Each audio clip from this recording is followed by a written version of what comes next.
بسم الله الرحمن الرحيم.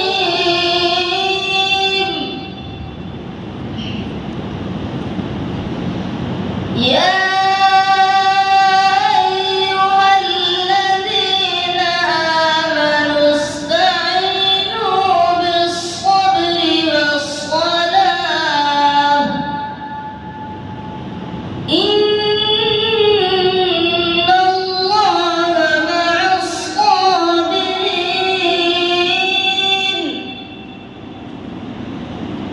ولا تقولوا لمن يقتل في سبيل الله أموات بل أحياء ولكن لا تشعرون. ولنبلونكم بشيء من الخوف والجوع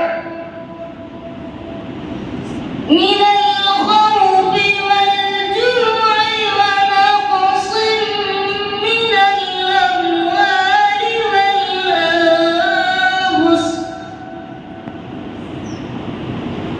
من الأموال والأنفس والثمرات وبشر الصابرين